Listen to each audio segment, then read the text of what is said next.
যে রাধেশ্যাম, যে গৌর হরি, যে রাধে।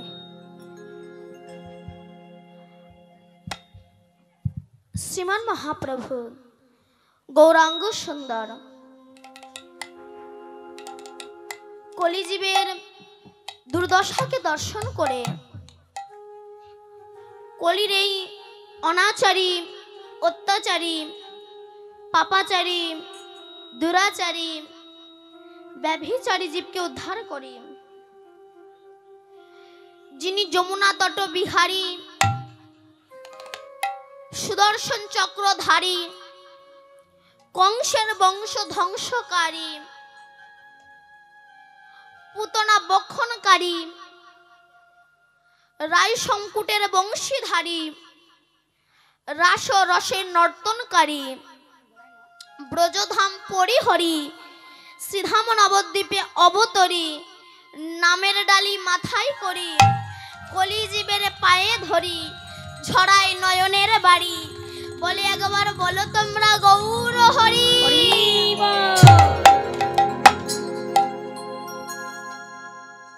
এসেছেন আমাদের মতো কলিহত জীবকে উদ্ধার করার জন্য।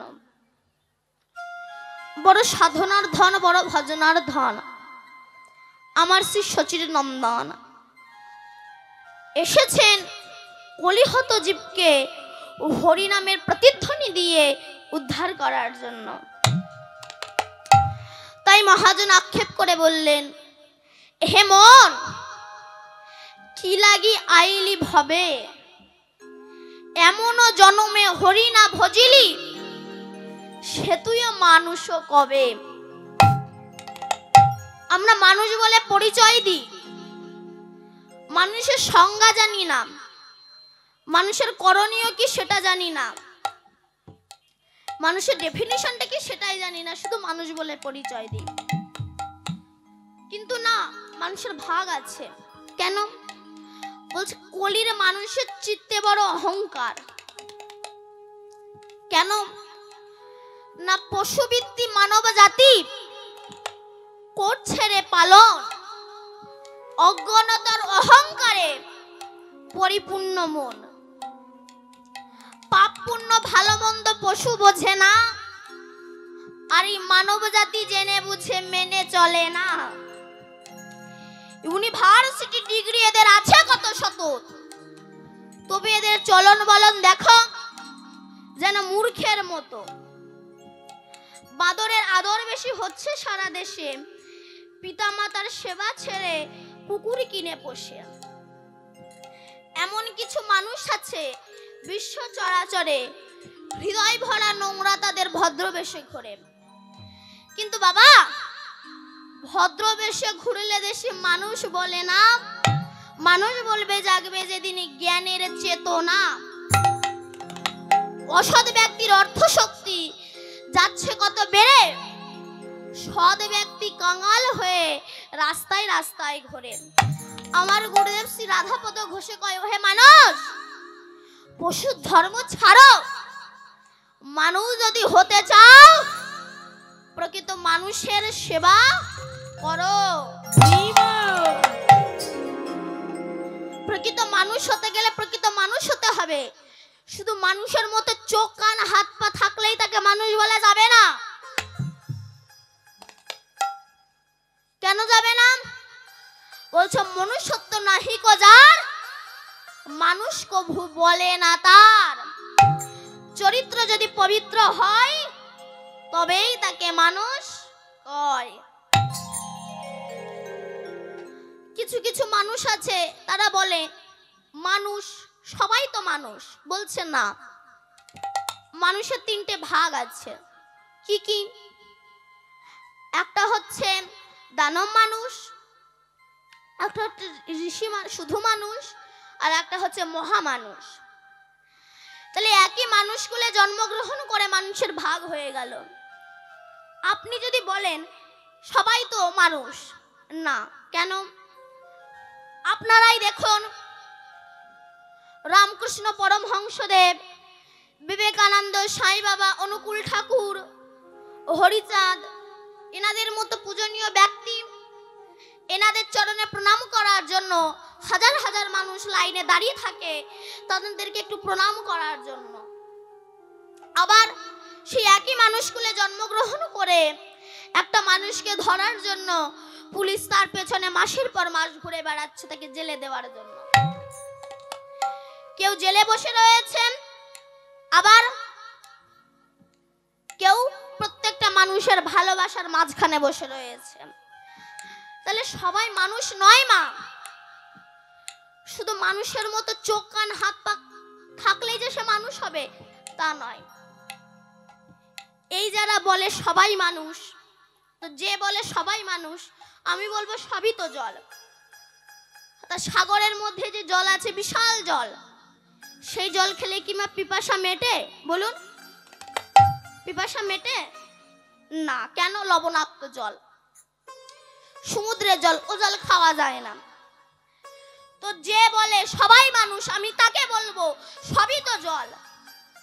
গঙ্গার জল, সাগরের জল, নদীর জল, পাতকুয়ার জল, কোন জলে পূজা হয়, আবার কোন জলে পূজা হয় না। এখন যদি আপনাকে বলা হয় পায়খানার প্যানের মধ্যে যে জল আছে ওই জল আপনি তুলে এক কাপ চা করে খান, দেখে নিন, আপনি পারবেন না। কেন?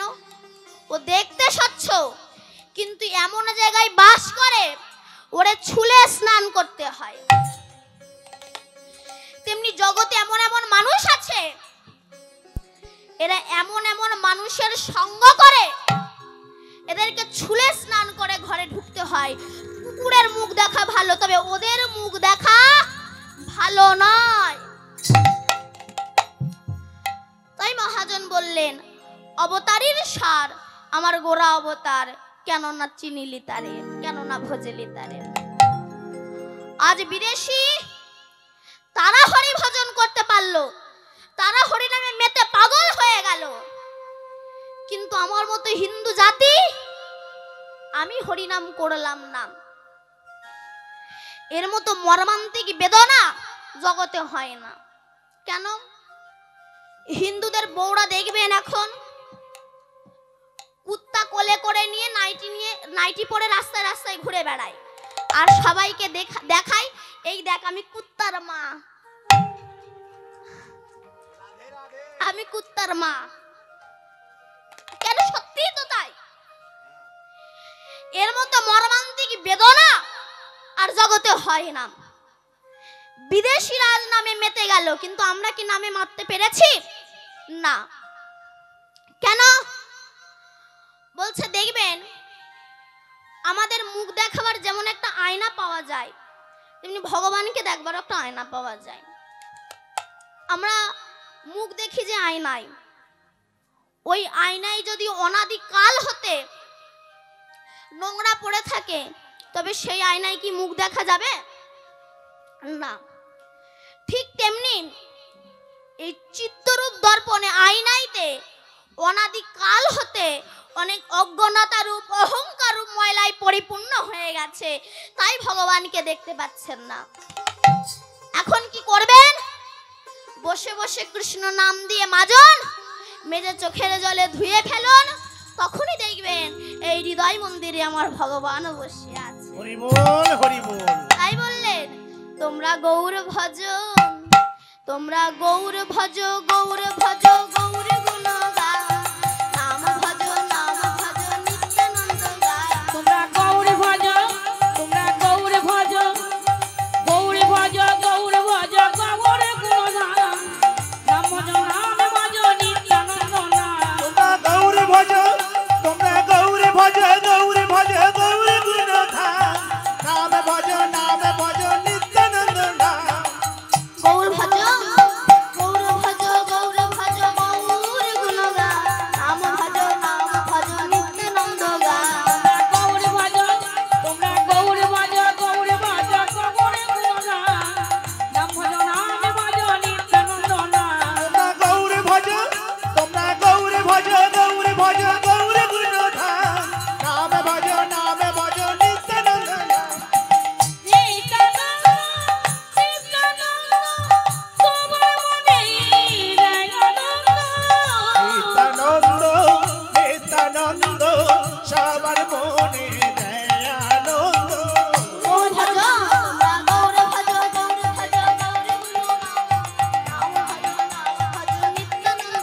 তোমরা গৌর ভজ গৌর ভজ গৌর ভজ গৌর গুণগান নাম ভজ নাম ভজ নিত্যানন্দ নাম।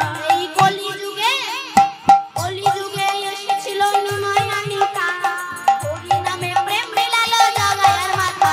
এই কলিযুগে এসেছিল নিমায়ানিকায়, হরি নামে প্রেম মিলালো জগায়ের মাথা। এই কলিযুগে এসেছিল নিমায়ের নিতাই, হরি নামে প্রেম বিলালো জগায়ের মাথায়। গৌর ভজ তোমরা গৌর ভজ গৌর ভজ গৌরী গুরু গাও, রাম ভজ নাম ভজ নিত্যানন্দ গাও। গৌর ভজ তোমরা গৌর ভজ গৌর ভজ গৌর গুণগান নাম ভজ নাম ভজ নিত্যানন্দ নাম। তাই আমি বলবো বিদেশি এরা সবাই কৃষ্ণ নামে পাগল হয়ে গেছে, কিন্তু লজ্জার বিষয় আমাদের এই নির্লজ্জ হিন্দু জাতি এরা হরিভজন করে না। আর হরিভজন করে না বলে যারা ইস্কনে যাবেন দেখবেন, সেই কারণে ইস্কনের লোকেরা সাহেবরা বিকেল বেলা করে খিচুড়ি প্রসাদের আয়োজন করে রেখেছে। খুব অপূর্ব টেস্ট, দারুণ খেতে। তা ওখানে যে যায়, যে দিচ্ছে, যে নেবে খিচুড়ি, তাকে একবার করে হরে কৃষ্ণ মহামন্ত্র নাম বলতে হবে, তবে সে খিচুড়ি দেবে। কেন দেখবেন আপনি ছাগলকে নিয়ে যান, ছাগল যাবে না, কিন্তু ছাগলের সামনে একটা কাঁঠাল পাতা ধরে রাখুন, ধরে হেঁটে হেঁটে যান, ছাগল আপনার পেছন পেছন যাবে। কলির মানুষ এরা হরিনাম করে না, কিন্তু ওই খিচুড়ির লোভে এরা হরে কৃষ্ণ নাম করে। কত বড় মূর্খ দেখেছে হরি বল হরি বল। এই হিন্দু জাতি, এরা সংসার নিয়ে মেতে থাকে, কিন্তু যেখানে গেলে শান্তি পাবে এরা সেই জায়গাটাই যেতে চায় না। কেন জানেন? সংসার হচ্ছে কাঁটা, যেখানে হাত দেবেন সেখানেই ফুটবে। কাঁটা কেমন? আসতে বাবা মরে যাবে যাবে ভাব, ছেলে খাতা কলম নিয়ে বসেছে, বাবা তুমি তো মরে যাবা, তা কার কাছে কত কি পাবা একটু আমাকে বলে যাবা? বাবা বলছে, খোকা আমি গোষ্ঠর কাছে 5,000 পাই, 5,000 টাকা। বলে বলো বাবা, আরো বলো আরো বলো। বলে খোকা আমি হেমন্তর কাছে 9,000 পাবো। আরো বলো বাবা আরো বলো। ফট কুতে কুতে কাঁদছে, আরো বলো বাবা আরো। এর মাঝে ফট করে বাবা বলে দিয়েছে, খোকা মামুনি আমার কাছে 50,000 টাকা পাবে। যেই না বলেছে ছেলে তখন বলছে, বাবা ভুল বকছে, হয়তো আর বাঁচবে না। যতক্ষণ বলল পাবে, এই পাবো, ততক্ষণ বাবা বলো বলো বলো।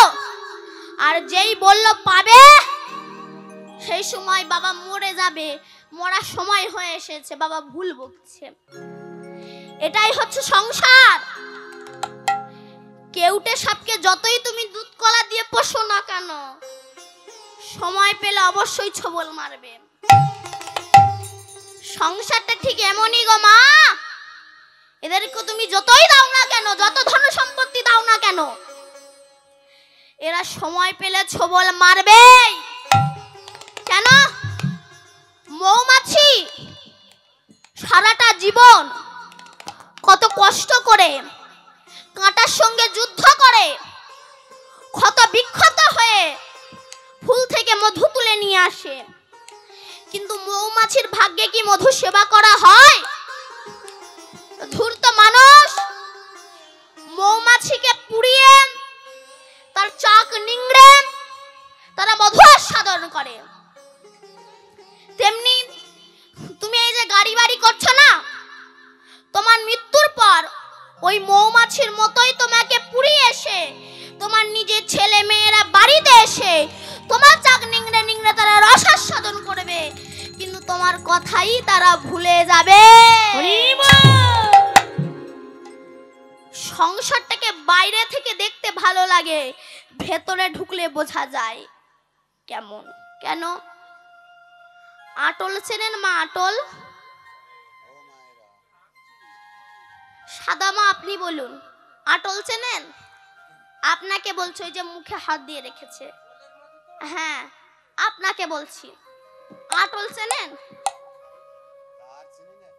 আপনারা আটলও চেনেন না? আপনারা কি আটল চেনেন? মাছ ধরা যে আটল পেতে রাখে, মাছ যখন ঢোকে লেজ নাড়াতে নাড়াতে ঢোকে। ও জানে না আমি কোথায় যাচ্ছি, আমার শেষ পরিণতিটা কি হবে। তোমার ছল ছড়িয়ে ভেজে খাবে। সংসারটা ঠিক এমন, বাইরে থেকে দেখতে সুন্দর লাগে, কিন্তু ভেতরে ঢুকলে বোঝা যায় এই সংসারটা কেমন। তাই মা, দায়িত্ব কর্তব্য সব সংসারে দিন, কিন্তু মনটার ভালোবাসাটা আমার গোবিন্দ চরণে দিন, নইলে ঠকে যাবে। কেমন? যেমন ঢেকি, ঢেকি চেনেন তো? ঢেকি, একজনের ঢেকের ওই মাথায় লাথি মারে, আর একজনা গড়ে ওই চাল হাত ঘুরিয়ে দেয় আস্তে। যে ওই গড়ে হাত ঘুরিয়ে দিচ্ছে, তার কোলে বাচ্চা দুধ খাচ্ছে, চোখ কিন্তু আছে রান্নাঘরে।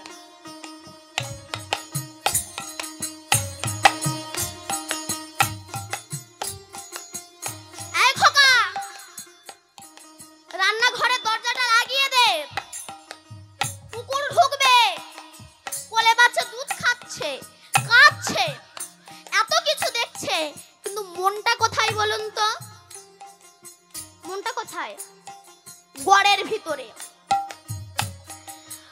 গড় থেকে যদি মন উঠে যেত, ঢেকি পড়ে হাত চূর্ণ বিচূর্ণ হয়ে যেত। তাই সংসার করো, স্বামী সেবা করো, মনটা গোবিন্দ চরণে দাও, নইলে ঠকে যাবে। তাই তো গৌর হরি এসেছেন, হরিনাম করো, সুরধ্বনি তেরে নাম বেলাচ্ছেন। তাই দেখে আমার পদকর্তা আজ পদ লিখছে, ও গো রসে ধরো ধরো গৌরাঙ্গ সুন্দর, ধরো ধরো গৌরাঙ্গ সুন্দর, ধরো ধরো রসে। মুখে হরিনাম শুনলে কখনো চিত্তবৃত্তি শুদ্ধি হয় না, হরিনামে কোনো লাভ হবে না। তাহলে হরিনাম শুনবো কার মুখে? চিত্তবৃত্তি শুদ্ধি যার, আহার শুদ্ধি যার, তার মুখে হরিনাম শ্রবণ করুন, তবেই আপনার কৃপা হবে। নিতাই গৌর হরি হরি তিনি হয়ে গিয়েছিল না, জানেন তো? আমি ছোট করে বলছি, তার চরণের কি গুণ দেখুন। এই যে মা, রামের চরণের স্পর্শে পাথর যে মানবিনী হয়ে গিয়েছে, এ কথা চারিদিকে ছড়িয়ে গিয়েছে, সারা অযোধ্যায় ছড়িয়ে গিয়েছে। এই কথা মাধব নামে একজন মাঝি থাকত, তার বউ জানতে পেরেছে। সে মাধবকে বলছে, শোনো মাধব, আমি কিন্তু বলে দিলুম, আমি কিন্তু সতীনীর ঘর করতে পারবো না। মাধব বলে, কেন? বলে, জানো না ওই যে দশরথের ছেলে রাম, তার চরণ স্পর্শে পাথর নাকি মানবিনী হয়ে গিয়েছে।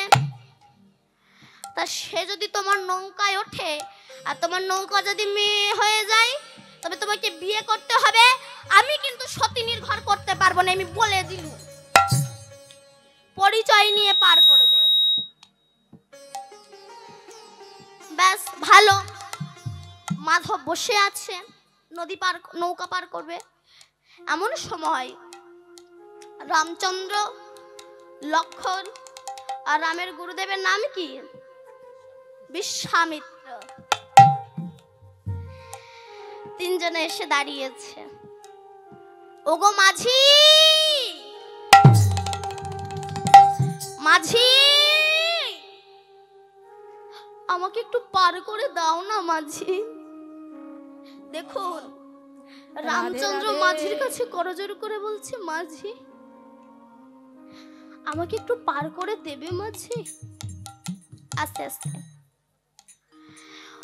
অনেকবার ডাকছে, তবু মাধব আসছে না। অনেকক্ষণ ডাকার পরে মাধব এসে দাঁড়িয়েছে নদীর কিনারায়। ডাকছে না আমায়?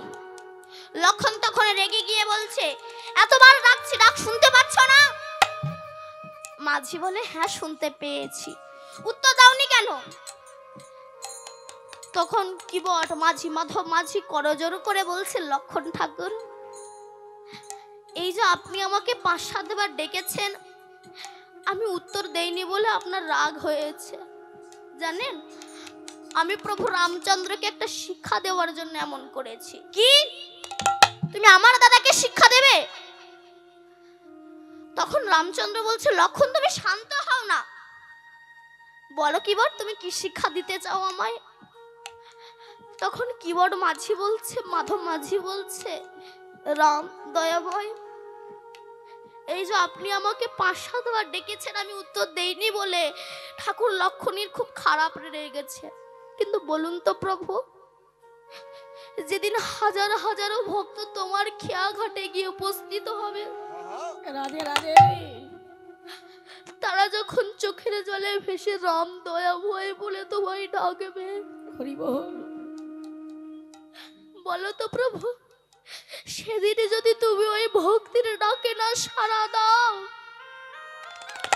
সেই ভক্তকে তুমি যদি না পার করো, তবে সেই ভক্তের মনে কতটা কষ্ট হয়, এই শিক্ষা দেওয়ার জন্য আমি আপনার ডাকে উত্তর দিই।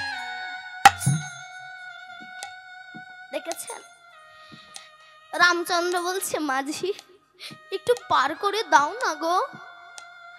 মাঝি তখন বলছে, আচ্ছা আমি পরিচয় নিতে চাই। কি বলো? বাঁ পাশে যে দাঁড়িয়ে আছে তার নাম কি? বলল লক্ষণ। তারপরে যে দাঁড়িয়ে আছে তার নাম কি? না আমার নাম বিশ্বামিত্র। আর তারপরে যে দাঁড়িয়ে আছে তার নাম কি? বলল আমার নাম রামচন্দ্র। যখনই বলেছে, কিবোর্ড মাঝি বলছে, না না আমি তো পার করতে পারবো না। কেন পার করতে পারবো না জানো? যে রাধে, কেন পার করতে পারবো না জানো? কেন না, নাকি তোমার ওই প্রভু রাম তার চরণে স্পর্শে পাথর নাকি একটা মানবিনী হয়ে গিয়েছে। তা ওই রামের চরণে স্পর্শে যদি আমার কাঠের নৌকাটা মেয়ে হয়ে যায়, তবে আমারে বিয়ে করতে হবে। আমার বউ আমাকে বলে দিয়েছে ও সতীনীর ঘর করতে পারবে না, তাই আমি রামচন্দ্রকে আমার নিজের নৌকায় তুলতে পারবো না। তখন রামচন্দ্র বলছে, মাঝি পার করে দাও না, আমাকে যে বনবাসে যেতে হবে, একটু পার করে দাও মাঝি। তখন মাঝি বলছে, প্রভু আমি আপনাকে পার করতে পারি বটে, তবে আমি আপনার চরণটাকে আগে ধুয়ে দেব, তারপরে আমি আপনাকে আমার নিজের নৌকায় তুলব। লক্ষণ তখন বলছে, আপনি যে আমার দাদার চরণ ধুয়ে দেবেন, আবার আমার দাদা যেই না নৌকায় উঠতে যাবে, আবার তো চরণে ধুলো লেগে যাবে, তখন যদি ওই কাঠের নৌকা মেয়ে হয়ে যায়। তখন মাধব মাঝি বলছে, জানেন লক্ষণ ঠাকুর, আপনি প্রচন্ড রাগী, যারা রাগী তাদের বুদ্ধি কম। আমি কি প্রভুকে পায়ে হেঁটে যেতে দেব? আমি প্রভুকে কাঁধে করে নেব? রাধে রাধে রাধে। এই বলে জল ছাঁচা যে কাঠের বাক্স, সেটাকে দিয়ে বলল, প্রভু দাঁড়াও। দাঁড়িয়ে গঙ্গার জলের তো চরণ ধোবে, নিজের চোখের জলে রামচন্দ্রের চরণ ধৌত করে দিচ্ছে। ওগো প্রভু, যোগী মুনি ঋষি সাধক সাধিকা গন্ধর্ব কিন্নর দেবে দেবী কোটি কোটি জন্মে সাধনা করে তোমার ওই চরণে পায় না, আর আমার মতো মূর্খ মাঝি তুমি আমার কাঠের বাক্সের উপরে দাঁড়িয়েছ। এই মাধব মাঝি পূর্বজন্মে জন্মগ্রহণ করব, সেদিন তুমি হবে মাধব মাঝি, আর সেদিন তুমি আমাকে পার করতে পারবে, আমার চরণটা ছুঁতে পারবে। তাই সেই কথা বলা ছিল। চোখের জলে প্রভু রামচন্দ্রের চরণ দুখানা ধুয়ে দিয়ে কোলে করে নিয়ে আর কোলা করে তুলে নিয়ে যেই না নৌকায় উঠতে যাচ্ছে, বলল রামচন্দ্রের চরণ তো এই নৌকায় পাতলে হবে না, কি করব না রামচন্দ্রকে আর কোলা করে কোলে তুলে নিয়ে গঙ্গার জলে ভাসিয়ে দেব।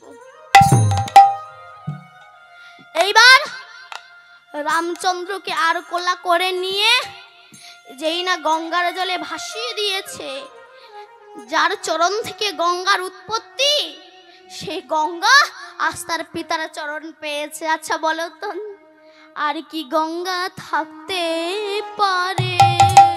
আর কি গঙ্গা থাকিতে পারে? আর কি গঙ্গা থাকতে পারে? ছুটে এসে চরণ বুকে ধরে। আর কি গঙ্গা থাকিতে পারে? ছুটে এসে চরণ মুখে ধরে। আর কি গঙ্গা থাকতে পারে? ছুটে এসে চরণ বক্ষে ধরে।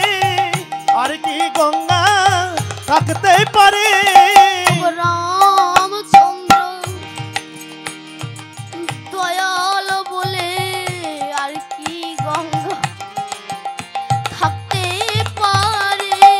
রামচন্দ্র দয়াল বলে আর কি গঙ্গা থাকিতে পারে? ছুটে এসে চরণ বুকে ধরে। আর কি গঙ্গা থাকতে পারে? ছুটিয়েছে গঙ্গা মুখে ধরে।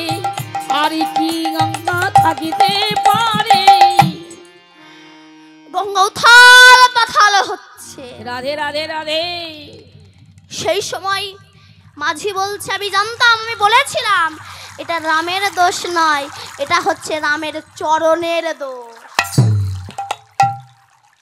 কেন দেখো, যেই না চরণ নদীর গঙ্গার জলে ভাসিয়ে দিয়েছি, অমনি গঙ্গা উথাল পাথাল হচ্ছে। ব্যাস, এবার রামচন্দ্রকে নিয়ে যখন পার হচ্ছে, উনি কিন্তু পার করতে চাইছেন না। কেন? উনি মনে মনে ভাবছে, আজ যদি আমি রামচন্দ্রকে পার করে দিই, বলো তো আমার পার হওয়ার সময় কি আমাকে পার করে দেবে? তাই রামচন্দ্রকে পার করছে না। কেন? এই জায়গাটা আমি ছোট্ট করে একটা গান গাইব, দেহ তত্ত্বের গান। কেমন? দেহ তরি বাদল চরা চরে তরি পাইবি কেমন করে? তরি পাইবি কেমন করে?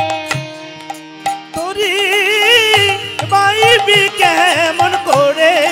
তোরি বাইবি কেমন করে? জোয়ার থাকতে না বাহিয়া কাল কাটালি ঘুমাইয়া।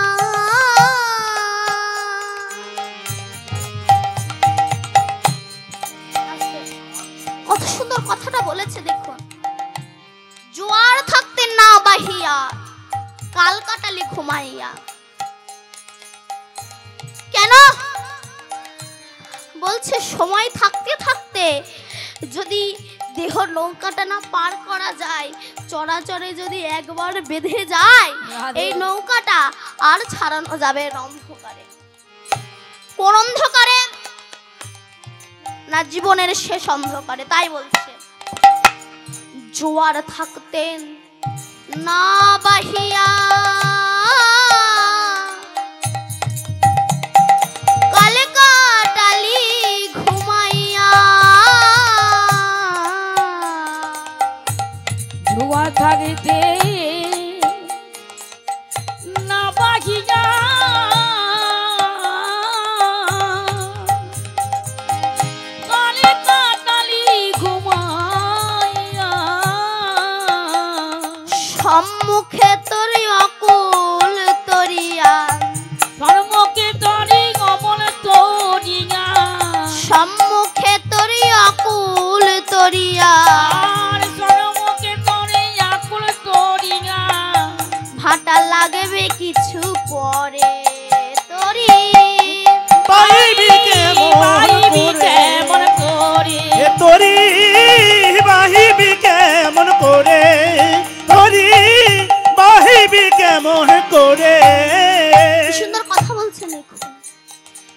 দেহ নৌকার মাঝি যারা বৃদ্ধ হয়ে যাচ্ছে তারা, দেহ নৌকার মাঝি যারা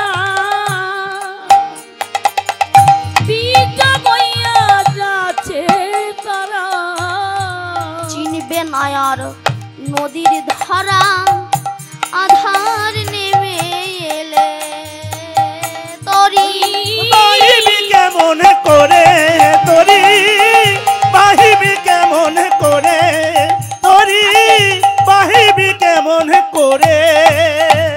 বলছে দেহ নৌকার মাঝি যারা বৃদ্ধ হয়ে যাচ্ছে তারা, এই দেহ নৌকার মাঝিগুলো আস্তে আস্তে বৃদ্ধ হয়ে যাচ্ছে, তাই না?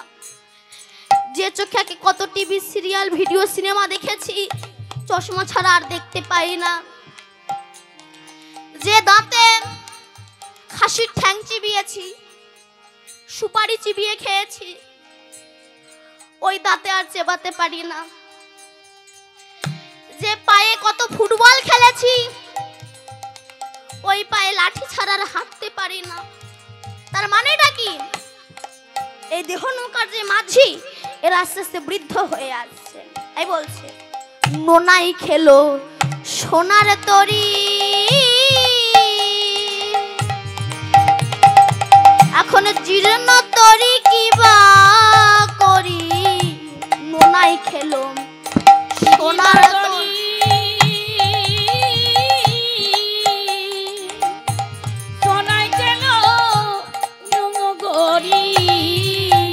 এখন বাইতে তরি যারে ধরি সে দেয় ছাড়িয়া তরি, বাহিবি কেমন করে তরি, বাহিবি কেমন করে তরি, বাহিবি কেমন করে। কত সুন্দর স্মরণ তরি খানা নোনাই খেয়ে নিল। কেমন এগুলো একটু নিজের জীবনের সঙ্গে মিলিয়ে দেখবেন। দেখুন কোন সন্তান যখন ভূমিষ্ঠ হয়, জন্মগ্রহণ করে, তখন সে কি হয় বলুন? খোকা। বা কারোর সন্তান খোকা, ব্যাস এবার সেই খোকা নার্সারি, এলকেজি, ইউকেজি, 1 2 3 4 কত ডিগ্রি চেঞ্জ হচ্ছে বলুন? একটা মানুষের জীবনে কত ডিগ্রি চেঞ্জ হচ্ছে দেখুন। ব্যাস এবার যখন বড় হলাম, সেই সময় বাবা যখন মাথাইতে টোপর পরিয়ে দিল, বিয়ে করতে গেলাম, সেই সময় কি হয়ে গেলাম? বর। আস্তে ডিগ্রি চেঞ্জ। কেন? দেখবেন বিয়ের সময় মেয়েরা কাঁদে না? কেঁদেছেন তো? কারা কারা কাঁদেননি একটু হাত তুলুন তো। বিয়ের সময় সবাই কেঁদেছেন? আস্তে বিয়ের সময় মেয়েরা কাঁদে না? ও বাবা গো, তুমি আমারে পাঠিয়ে দিচ্ছ গো, তুমি আমারে ভালোবাসো না, আমি কি করব বাবা? ও বাবা কাঁদে না? দেখুন মেয়ে এত কাঁদছে, কিন্তু ওই যে বর ও কিন্তু কাঁদে না, ও হাসেও না কাঁদেও না, শুধু দেখে, ও শুধু তাকায় আর দেখে কি হচ্ছে। আর বউটা মাঝে মাঝে বরের দিকে তাকায় বলে মরণ দশা। ব্যাস বাড়িতে যখন এসেছে, ভালোবাসার হাতটা যেই না গায়ে দিতে গিয়েছে, অমনি বউ হাত নেড়ে বলছে হাত ছাড়া, অসভ্য কোথাকার। কেন? আমি যে বিয়ে করে আসার সময় এত জোরে কাঁদলাম, কই তুমি তো একটু কাঁদলা না? বর তখন বলছো তুমি এই জন্য কাঁদছো? শোনো, তুমি তো বিয়ে করে জীবনে বাপের বাড়ি থেকে আসার সময় জীবনে একবার কেঁদেছো, তোমারে বিয়ে করে আমাকে জনম জনম কাঁদতে হবে, তাই আমি ওই দিন কাঁদিনি। কেন জানেন তো? বাবাদের কথা বলছি, বিয়ে করেছেন আপনারা জানেন ভালো। এইবার বিয়ে করে বউ যখন বাড়িতে আনলাম, সেই সময় হয়ে গেলাম জামাই। হয়ে গেলাম জামাই, আবার ডিগ্রি চেঞ্জ। এরপর আমার যখন একটা ছেলে হলো, সেই সময় আমি হলাম বাবা, ডিগ্রি চেঞ্জ। ব্যাস, যখন ছেলেকে বিয়ে দিলাম হয়ে গেল শ্বশুর, আবারও ডিগ্রি চেঞ্জ। ব্যাস, এবার যখন আমার একটা নাতি হলো, ছেলের ছেলে, আমি হয়ে গেলাম দাদু, লাস্ট স্টপেজ। সেই দিন আর দুঃখ ছাড়া জগতে গতি নাই। কেন? আর যদি ওই চুল কাটা ভুরু ছাটা ছিটিয়াল বউ ঘরে ঢোকে, কেন? এখন আবার নাদ বউ বাবাকে বলে, বাবা তুমি বুড়ো মানুষ হয়ে গেছো, কটা দিন পরে মরে যাবা, এই নতুন বিছানা নোংরা করছো, তোমাকে কটা দিন গোয়াল ঘরে রাখি, যেন তুমি রাগ করো না। হেসো না, তৈরি হও। বলছে যেন রাগ করো না। সেই দিন বোঝা যায় চোখের জল ছাড়া আর কোনো গতি নাই। হরি বল রাধে। যে ছেলে বাবাকে দেখলে বাবা বাবা বলে ছুটে আসতো, সেই ছেলে আর বাবা বলে ডাকে না, মাঝে মাঝে বুড়ো বলে ডাকে। যে ছেলেকে খাবার না কিনে দিলে নিজের মনে শান্তি হতো না, নিজে না খেয়ে যাকে খেতে দিতাম, সেই ছেলের সঙ্গে দিনে একবার দেখা হয় না, কথা হয় না। যে ছেলেকে দিনে 100 বার না দেখলে আমার দিন যেত না, সেই ছেলের সঙ্গে দিনন্তে একবার দেখা হয় না। সেই দিন বসে বসে কাঁদতে হয়, ভাবতে হয়, আর কেন প্রভু এতদিন আমি তোমার নাম করলাম না, এতদিন যদি আমি তোমার নাম করতাম তাহলে ভজন পথে মনে হয় অনেকটা এগিয়ে যেতাম। এটা আমরা বুঝি না মা। তাই বললেন এই স্বর্ণ তরিখানা নোনাই খেয়ে নিয়েছে, তাই পদকর্তা বললেন নোনাই খেলো সোনার তরি, এখন জীর্ণ তরি কিবা করি, বাইতে তরি যারে ধরি সে দেয় ছাড়িয়া তরি। বাইবি কেমন রে তরি বাইবি কেমন করে, তরি বাইবি কেমন করে, তরি বাইবি কেমন করে, মহাজনের মনের ব্যথা না ভজিলাম বিশ্বপিতা। হরি বল। মহাজনের মনের ব্যথা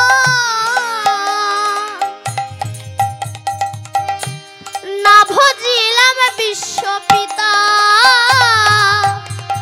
আমার মানব জন্ম গেল বৃথা, আমার মানব জন্ম গেল বৃথা, মানব জন্ম গেল বৃথা, সদাই আখি ঝরে তরি বাইবি কেমন করে, তরি বাইবি কেমন করে, তরি বাইবি কেমন করে, তরি বাইবি কেমন করে। মাঝি বলল প্রভু আমি যদি আজ পার করে দিই, তবে আমার যেদিন পার হওয়ার সময় আসবে সেদিন কে আমায় পার করবে, আমি পার করব না। রামচন্দ্র বলছে মাঝি দয়া করে আমাকে পার করে দাও, পার করার পরে তুমি আমার কাছে যাও ভিক্ষা চাইবে আমি তাই দেব, কৃপা করে পার করে দাও না। মাঝি বললে এই তো সুযোগ। তখন মাঝি বলল রামচন্দ্র প্রভু আজ আমি তোমাকে পার করে দিচ্ছি বটে, তবে কথা দাও যেদিন আমার পার হওয়ার সময় আসবে সেদিন তুমি আমাকে পার করে দিও। রাম বলল আমার মতো করে যদি আমায় ডাকতে পারো তবে আমি পার করে দেব। কি মাঝি বলল না প্রভু কেন? সংসারে পুত্র স্ত্রী এদের চাপে যদি তোমায় ভুলে যাই, যদি ভব সমুদ্রের করিনা জোগাড় করতে পারি, যেমন আজ আমি তোমাকে পার করে দিচ্ছি, তুমি কথা দাও সেদিন যদি আমি তোমায় ভুলে যাই তবে তুমি আমায় ভুলবে না, সেদিন ডেকে ডেকে পার করে দেবে। সেদিন ডেকে ডেকে আরে করে দেবে, ডেকে ডেকে পার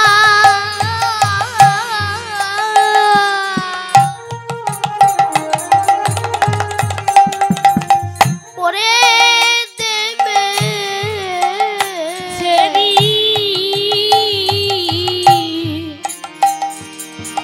ডেকে ডেকে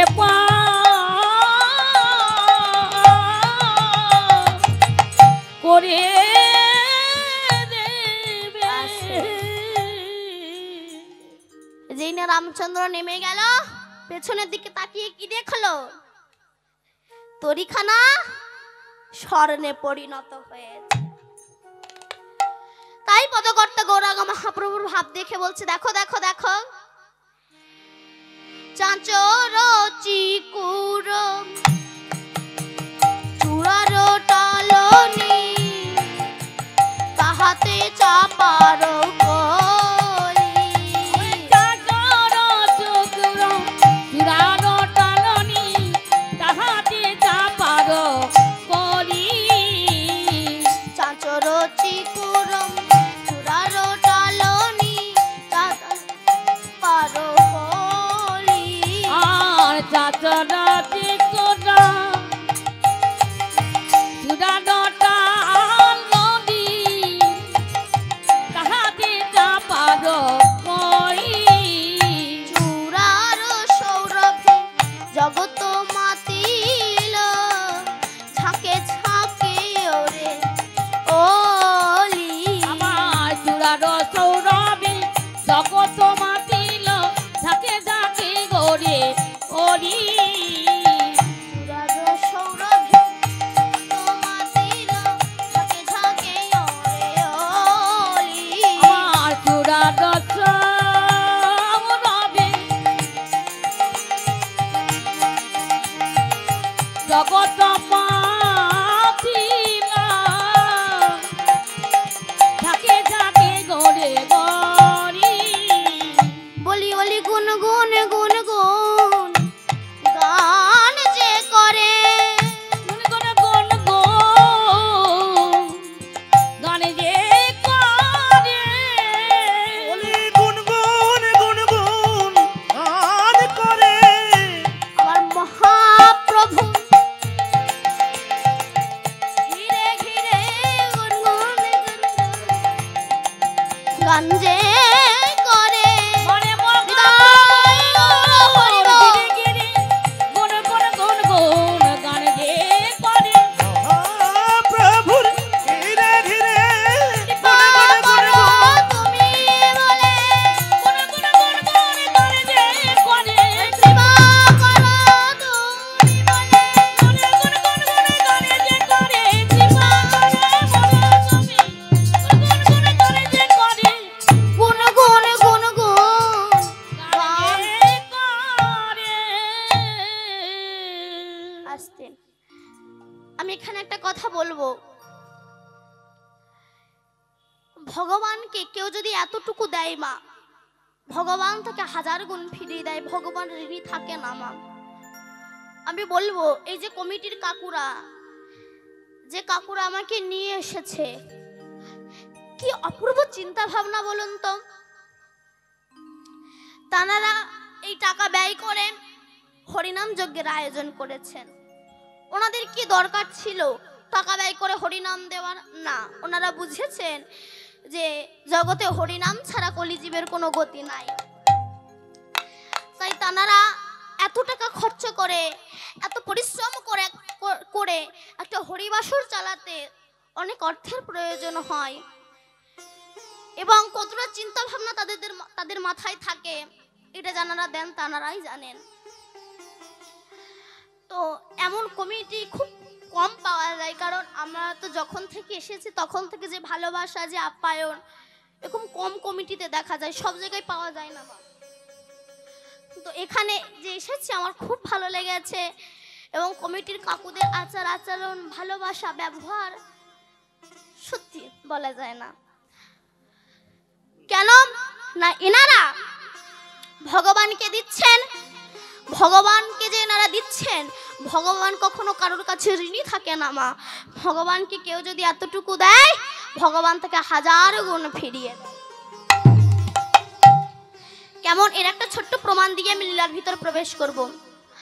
আপনারা দ্রৌপদীর কাহিনী সবাই জানেন মা।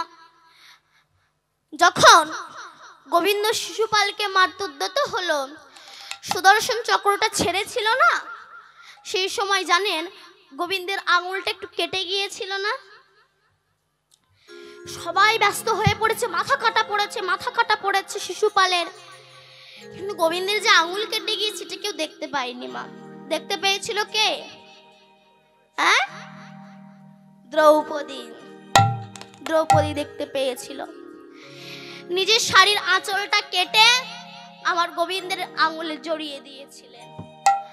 তখন গোবিন্দ বলেছিল, দ্রৌপদী তুমি যে আমায় অসময়ে বসন দিলে, কথা দিলাম তোমার যদি কোনোদিনও বসনের প্রয়োজন হয়, কথা দিচ্ছি আমি তোমায় বসন দান করব। এই কথা বলা ছিল। কোন দিন দিয়েছিল বলুন তো? যেদিন পঞ্চ পাণ্ডব দ্রৌপদীকে পণে রেখে পাশা খেলায় হেরে গেল, দুর্যোধন বলল, যাও দুঃশাসন, গিয়ে দ্রৌপদীর চুলির মুঠি ধরে টানতে টানতে এই রাজসভার মাঝে নিয়ে এসো। দুঃশাসন গিয়ে দ্রৌপদীর চুলির মুঠি ধরে টানতে টানতে এনে রাজসভার মাঝে এনে ফেলে দিলে। যখন বিবস্ত্র করার জন্য এগিয়ে গেল দুঃশাসন, দ্রৌপদী ছুটতে ছুটতে গিয়েছিল অন্ধ ধৃতরাষ্ট্রের কাছে। পিতা, আমি আপনার কন্যার মতো, আজ এত লোকের সামনে আপনার ঘরের কুলবধূকে, আপনার কন্যাকে বিবস্ত্র করবে, আর আপনি তা চুপ করে সহ্য করছেন নীরবে। অন্ধ ধৃতরাষ্ট্র মাথাটা নিচু করলেন, ছুটে গেলেন পিতামহ ভীষ্মের কাছে। দাদু, আজ আপনার সামনে আপনার ঘরের কুলবধূকে, আপনার বৌমাকে বিবস্ত্র করছে, আর আপনি কিভাবে তা সহ্য করছেন? ভীষ্মদেব মাথা নত করলেন। ভীষ্মদেব, যার ইচ্ছায় সূর্য উদয় হওয়া রুদ্র হয়ে যেতে পারে, সেই ভীষ্মদেব বলছে, মা আজ আমার কিছু করার নেই। ছুটে গেলেন গুরুদেব দ্রোণাচার্যের কাছে। গুরুদেব, কথাই শুনেছি অজ্ঞান তিমিরান্ধস্য জ্ঞানাঞ্জন শালাকায়া চক্ষুষমিলিতম যেন তস্मै শ্রী গুরুবে নমঃ। গুরুদেবের কাজ হচ্ছে অন্ধকার নিশানা থেকে যিনি আলোর নিশানায় পৌঁছে দেয়, তিনি তো প্রকৃত গুরু। আজ আপনার সামনে আপনার শিষ্যকে বিবস্ত্র করবে, আপনি কিভাবে তা সহ্য করবেন? গুরুদেব মাথা নত করলেন, ছুটে গেলেন ধর্মরাজ যুধিষ্ঠিরের কাছে। স্বামী, আপনি না ধর্মরাজ, আপনি কিসের ধর্মরাজ? কোন ধর্মকে আপনি রক্ষা করছেন যে আপনার সামনে আপনার স্ত্রীকে বিবস্ত্র করছে, আপনি চুপ করে সহ্য করছেন? কোন ধর্ম আপনি পালন করছেন? যুধিষ্ঠির মাথা নত করলেন, গেলেন ভীমের কাছে। স্বামী, তুমি কি তোমার সেই গদা হারিয়েছ? গেলেন গান্ডীবধারী অর্জুনের কাছে। স্বামী, তুমি কি তোমার সেই গান্ডীব হলো পুড়ে ছাই? কেউ যখন কিছু বলছে না, দ্রৌপদী বুঝে নিয়েছিল এই জগৎ সংসারে আমার আপনজন কেউ না। হরি বল। আপনজন যদি থাকতেই হয়, তবে আমার মধুসূদন ছাড়া আমার আপন কেউ নয়। কেন? জানেন খেজুর গাছ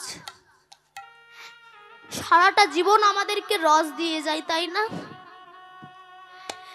সারাটা জীবন আমাদেরকে রস দিয়ে যায়, কিন্তু আমরা কি খেজুর গাছকে কোনো কিছু দিই? কেউ একটু ঘাস নিড়িয়ে দেয় না, কেউ একটু সার দেয় না, কেউ একটু জল দেয় না, কিন্তু তবুও খেজুর গাছ আমাদের রস দিয়ে যাচ্ছে। প্রতিদানে কি পাচ্ছে? কে বলে দায়ের কাটন। ঠিক তেমনি সংসারের বাবা মা আমাদেরকে সারাটা জীবন রস দিয়ে যাচ্ছে। এটা আমার ছেলে খাবে, আমার মেয়ে খাবে। এটা এখানে যারা বৃদ্ধ বাবা মায়েরা আছেন নিজের জীবনের সঙ্গে মিলিয়ে নেবেন সত্যি কিনা তাই।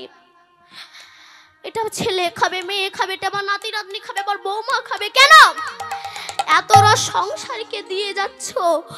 তার মধ্যে 2-1 ফোঁটা রস কি আমার গোবিন্দ চরণে দেওয়া যেত না? হরি বল, হরি বল।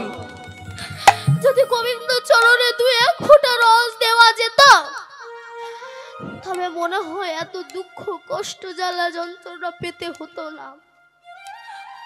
দ্রৌপদী বুঝে নিয়েছিল এই জগৎ সংসারে আমার আপনজন কেউ নয়, আপনজন যদি থাকতেই হয় তবে আমার মধুসূদন।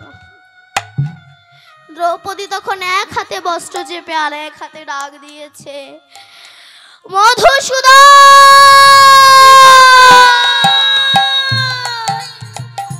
ও গো দয়াময়,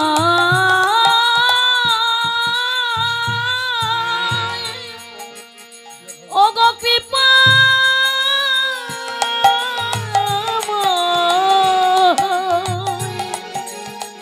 ও গো করুণাময়,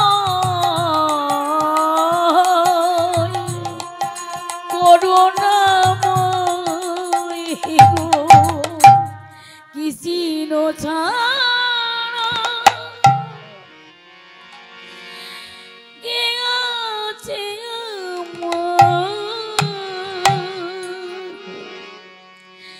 এই বিশ্ব জোড়া চরমাজে,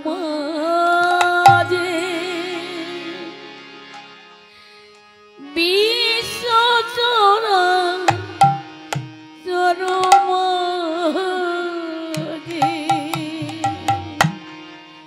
যে ছিল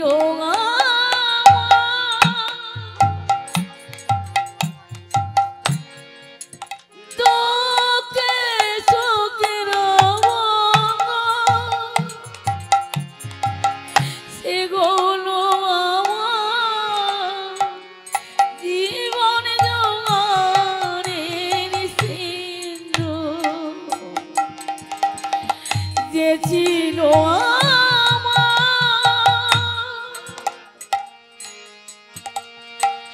জীবন জোয়ারের বন্যা সেগুলো আমার